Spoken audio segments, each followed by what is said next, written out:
down here in the bottom left, we have our Protoss player, friend of Tasteless and Artosis, TSA Killer. We will never stop making fun of him for that ID. It's growing on me just a little bit. No. No? Just straight up Actually, no. just no, Artosis. Oh, okay, I'm sorry. Zenio. And that's the Zerg player. He's definitely wanting to win this one, Tasteless. Yeah. You do not want to go ZVT against Slayer's Boxer. That guy is one tricky snake, Tasteless. He is a sneaky snake. He is. He does all sorts of crazy builds in that matchup. That is like the Slayer's Boxer matchup. Killer with a very quick probe scout. I think in Slayer's Boxers, Terran vs. Terran also very formidable. I think his TVP is probably his weakest in StarCraft 2. It was in StarCraft 1 as well. Slayer's Boxer is all about finesse with micro and stuff like that, but with little groups of units and cleverness, and I don't know. You would think he'd be able to do that in TVP, but he's never liked Protoss tastes. Not to say that it's weak. The guy is strong at everything. Now, once again, Zenio does this. So this is clearly part of Zenio's toolkit. Yeah. And he always does. And, even though he lost the previous game, I have to say I 100% support stealing the Protoss's extractor. There's so much stuff Protoss can do with two gases that if you take away all the options of those two gas builds, well, guess what? You only have to practice against like a quarter of the stuff that Protoss can do. Yeah, and I gotta ask myself, like, if Zenio does this in practice all the time, shouldn't he know that against the 4-day rush, that you should really just go mass Zerglings? I was about to say that. It's funny because you would think of all the rushes that that Songho could do, that Zenio should have experienced this 100 times and know. Yeah, he should. Now, maybe it's just a stylistic thing of Protoss is on OGS, maybe. I don't really know. It's hard to say, but being a Zerg and a Protoss player, I'm telling you, man, you have to go mass speeding against that. Now, here's the big question for Killer Songho: is what approach is he going to have now that his gas has been taken twice? And is he going to do a 4-warp gate rush again? I don't really know what else you can do on the top of my head that really is that effective. Here's the thing: if I were Songho and I saw that, he's trying to go Roach against this, no, if I execute this perfectly, he's dead. Yeah. Maybe I would do it again. I guess he could get a Forge and try to push to an expansion, but I don't... it's something. It's doable. But, yeah. It's doable. It's a possibility, Tasteless. So just making us stalker now, making us wait, making us sweat it out. What are you going to do, Killer? I'm going to kill him. My name's Killer. Oh, he's taking the gas and getting a Stargate. Well, that is not going to be too easily predictable. Yeah. And I wonder if he's going to do a Warp Gate Rush with it, or he's going to do a Void Ray Expand. Yeah. Now, here's something kind of interesting. Zenio last time showed that he liked to go Roaches in this matchup after taking a gas. Now, for someone that likes early Roaches, a Void Ray Expand is actually even safer than 3 Warp Gate Expand. Yeah. Because, obviously, a Void Ray kills Roaches. I've been doing so many Void Ray builds, and he's going to go Phoenix, so we look like a couple of jobbers. Well, you can do that and just clear out some stuff, scout with it. Do you think he's going to wait until he has 3 to attack with it? I wonder if he's going to do that build. That would be interesting. That would be sneaky. He would be a sneaky snake. And a Forge. So he is going to go for an expansion build. Most certainly. This is pretty standard. This is normally how you do go Phoenix. And he is going to wait for 3 of them, Tasteless. Is the answer to your question. And still no Roach Warren for Zenio. Interesting. Now Zenio, of course... Oh, there it is. Roach Warren. Now Zenio is, of course, still in the dark right now. He doesn't actually know what his opponent's going to do. Yep. And has no sweet clue, Tasteless. Now, another thing to note is that for a Protoss player, he really doesn't get to experience this situation a lot where his gas gets taken. Yeah, maybe not so much. That's quite true. Now, these Phoenixes are actually going to be pretty great, Tasteless. You're going to be able to remove a lot of Overlords, do a lot of scouting. Right now, Zenio has 3 queens, though. Now, if you see those Phoenixes and you can get another hatchery and expansion up right away, do it. Otherwise, the Phoenixes are going to grab your drones and you're going to be in trouble. But if you can just tech to a layer, defend with queens, and make another hatchery somewhere, you're going to be in good shape. And I would not have attacked them with the Phoenixes. I'm going to let us stop until that. Agreed. All right, let's shake on that. All right. It's a deal. It's a deal. So now the Phoenixes are going to see what damage they can do while Killer gets an expand up.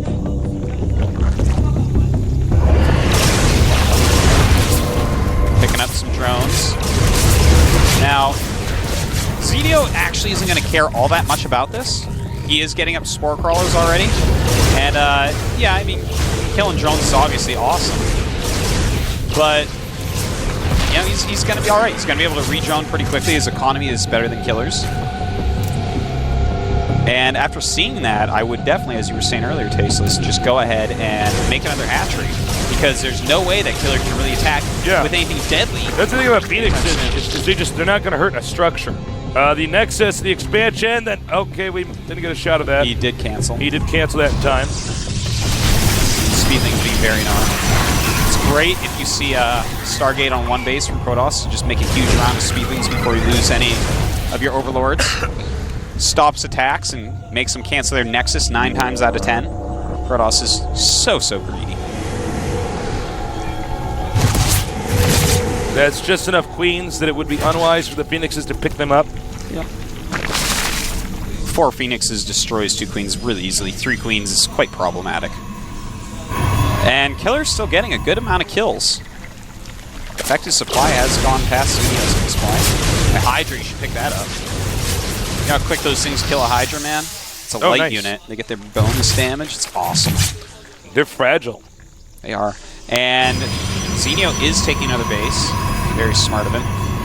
That is cannon number 3 and 4 for Killer. All right, now this is smart. Zenio takes the gold base.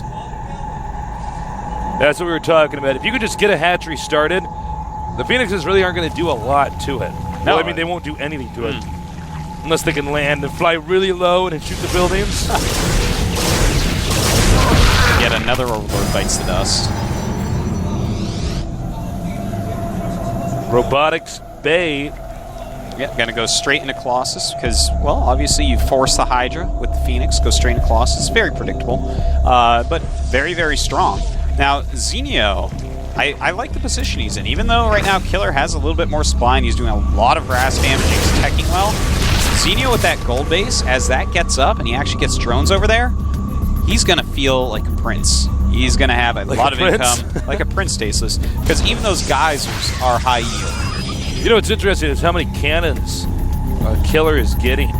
Well, he keeps scouting the Hydras, and he hasn't scouted third base. If you don't scout the third base with a one-base Phoenix build into expansion, you actually do have to make a lot of cannons. But now seeing these drones walk out, now he knows. Killer's going to realize, uh-oh, he took the gold. I didn't scout there. Oopsie-daisy. Suddenly all these cannons are a huge waste because it turns out Zenio wasn't going to attack me.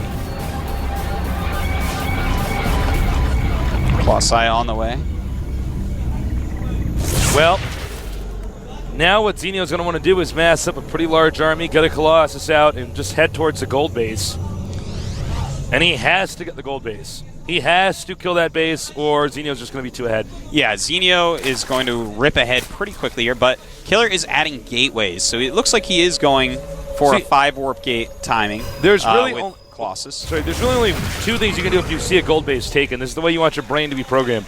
You either are going to have to attack them, or you have to take the gold base too. There's not like another thing you can do. Generally speaking. Yeah, this is a tough situation for him, but this might be a perfect timing for Killer. He did enough damage with those Phoenixes that really not a lot of units out right now. Oh, here he comes! Beautiful force fields, and he's going to be able to target that hatch down. And he's going to be like, he's going to want to run out of here. Peace, homie. Bam! Very nice move. Very nice little hit and run by Killer. Zenio didn't have the greatest creep spread, didn't make his units. He was really droning very hard. And Killer punishes him for it. And suddenly... That was so slick. Even though, you know, Zenio... I don't want to say he's really far behind, but that was definitely painful. You know, he is taking that top left base now.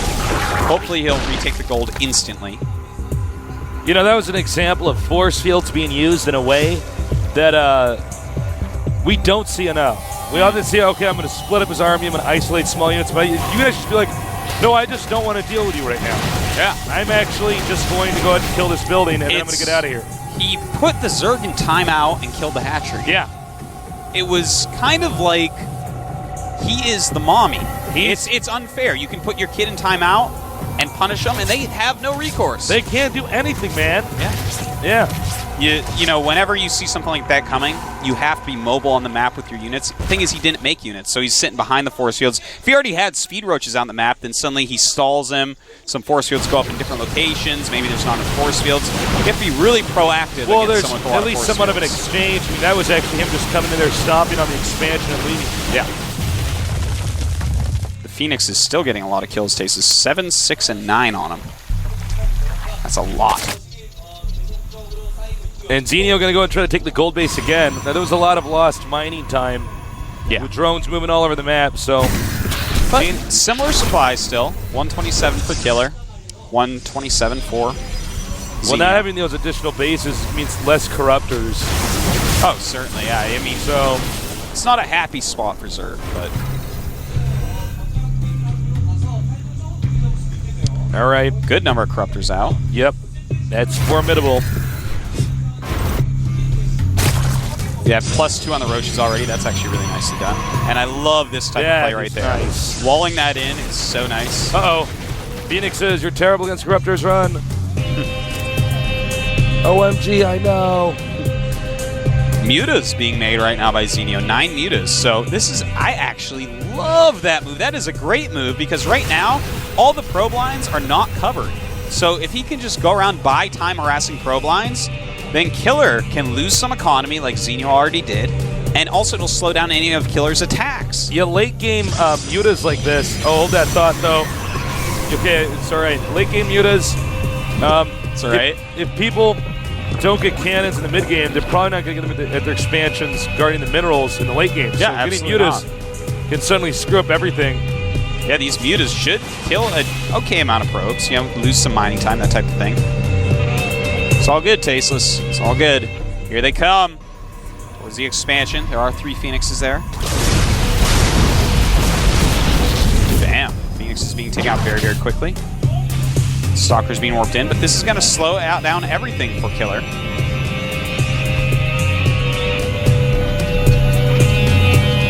Killer does have Blink. Very timely and good Blink.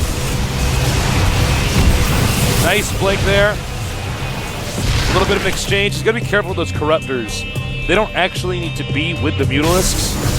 I mean, any extra damage they take is going to make those Colossuses live a little bit longer in a big, end game battle.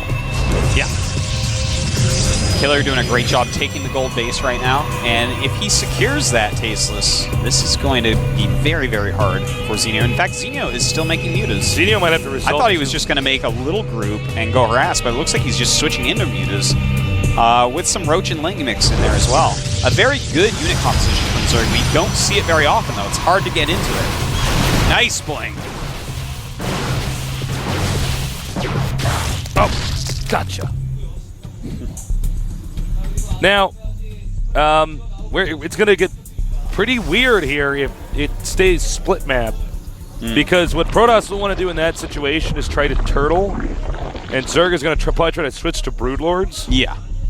And Killer right now, as we see on the production tab, just starting Psystorm as Zenio takes another base. Cannons set up at the natural. No probes there, though, to protect. You got to be careful. Those are StarCraft 2 cannons, man. Those things don't die. They not only don't die, they deal damage pretty quickly. Yeah. Right now, Zenio has maxed out. It's up at 197. I've got to give Killer at 170. I've got to give Zenio some credit here. I mean, he's really doing a good job of, despite losing that gold hatch, basically staying dead even with his opponent.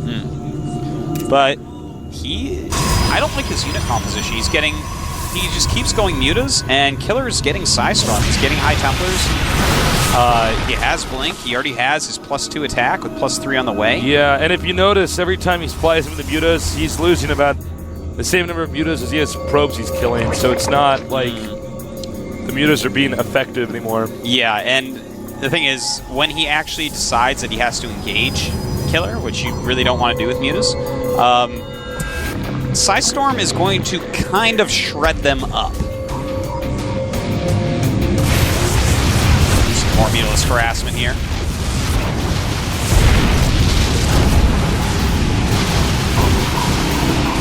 Is taking a lot of hits. I can't believe he has the Corruptors on the same control group. All right, he's going to go for these Stalkers. And then he's going to throw up some more cannons over here, send some probes back. Does look like there's enough mutas. And Amulet is almost done, by the way. That's some mutas are going to be even less effective. Here's the problem. Is why is he doing that with the Corruptors have actually taken so much additional damage that... I don't know, I'm just astounded. Well, I'd rather the Corruptors be hit right now than the mutas. I don't know, man. I mean, he's going to need those when it's time to fight the Colossus. I don't know, I mean, I just... You know, I do like Zenio's style, though, right now. You see, he's going Hive, he's got half the map, almost. Yeah, he does have half the map, in fact. And he's making Infestors, those are going to be pretty useful. But of course they get feedbacked. Now here's a question. Not so much. Because I don't know the answer to this. Actually, we're going to ask that a little bit later. Bungle on the Colossuses. And the Psystorms. Oh, Bungle on the Templars. Feedback on that, though. And missed Psystorms there. A lot of Spine Crawlers in here just kind of slowing the army down. Not really doing all that much damage at the moment, and just missed Psystorms all over the place. Zenio really luring out a lot of Psystorms. But Zenio, even though he's maxed, a lot of his supply is actually in Infestors right now. This is quite interesting. Another base being taken by Killer.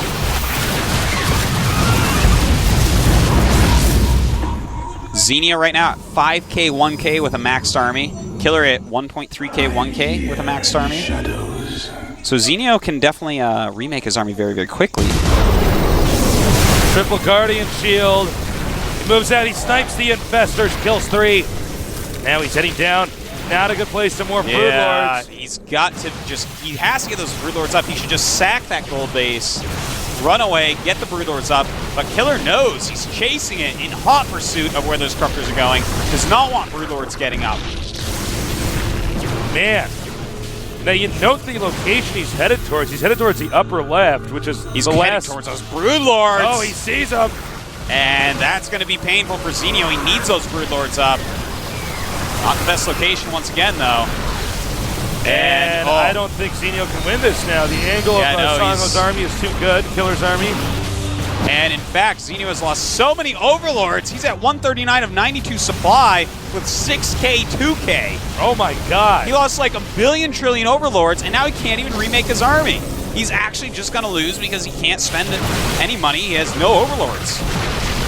And by then, Sango will have done more than enough damage. Oh yeah. I think he already has. I think the game is actually essentially over. Well, and once again, more Overlords being killed up. Yeah. His rally points really not going well for him at the moment. Yeah, I mean, if you're in a split map position like this, you got to make sure your Overlords are well protected. They got to be guarded, because otherwise, I mean, let's face it, they're all just going to get picked off as Sango attack moves towards your base. And this is getting pretty brutal, Faceless. There are some Broodlords out on the map, only 5 though. Against this maxed army of Killer. He's got that +3 attack. He's got Archons, Templars, that's it. Stalkers, and Colossus. That's basically the best unit composition you have aside from Void Rays. It's time for Zenio to tech to the G key on his keyboard. That's about the only thing left that he can even do in this game. G key is tier 1, Tasis. He already has it. Will he use it though? You get that the same time you can make drones. Yep. And you don't even need Larva to tech to the G key. There are Broodlords out here. But the question is, does anybody care? I care, Tasis. I don't care. You're mean. I might be. But I am in touch with reality. GG. And Killer killing Zenio. Now, a lot of that wasn't just Overlords being picked off. It was the fact that he never Here's the thing. On that high ground where he had the spine crawlers, that was the perfect location to defend with Broodlords. Yeah. And he didn't get the Broodlords quick enough. He definitely had the money. He definitely had the time. He was very busy microing around with his mutas and the Corruptors in there as well. If he had gone straight to Broodlords, we may have seen a different game. Yeah. He needed those Broodlords quicker. That ball right there, the only way you're going to break it, Zenio, is that massive Broodlord. So, well, you notice he actually managed to hunt down the Broodlords which were being made at the upper left-hand corner of the map. That's actually insane when you think about that. There was a gold expansion. There was another middle expansion. He went all the way up. Killer gets that location. That is the scary impressive unit in the matchup. Because at first, I was watching and I said, wait a minute, like why is he actually going to the upper left? This is like the base with the least amount of minerals. And then we got a shot and you said Broodlords, and I said, whoa. Yeah. Talk about good scouting and game sense, knowing where he's actually making those precious units. Do you know if a Corruptor is damaged and it's turned into a Broodlord, does it restart with full health? Yes. It does. When it becomes a Broodlord, it has full health again. I'm so surprised. I think this is what actually happened. Zenio was maxed out, and he's just like, he didn't try to make the Broodlord, so he lost some supply. I think that must have been what happened, where he really should have suicided units and started making Broodlords. You got to be careful when you have that many Overlords. You're that maxed out that they're not just sitting there with your army. Because, you might tell your entire control group to retreat, but your Overlords are not going to be in the control group, nor would you want them to be in the control group. So it's one of those situations where I think now he's learned the lesson, but now it's too late. Yeah. TSL, very successful today, Tasteless. Very successful Killer indeed. and Fruit Dealer just owning their opponents. Zenio is not out of this yet, though. No, he's not. We're going to see him take Slayer's Boxer. Slayer's Boxer. Pretty exciting. It's going to be so cool. I'm just kind of in shock right now, man. I know Zenio knows you have to get your Broodlords up. You can't really engage that army with, like, a clump of mutas, some roaches, some lings, some spine crawlers, and like another 6 issue. Corruptors. The mutas on the control group with the Corruptors. I mean, it's going to we don't have time. We'll be back in a minute. I'll talk about that later. See you guys soon.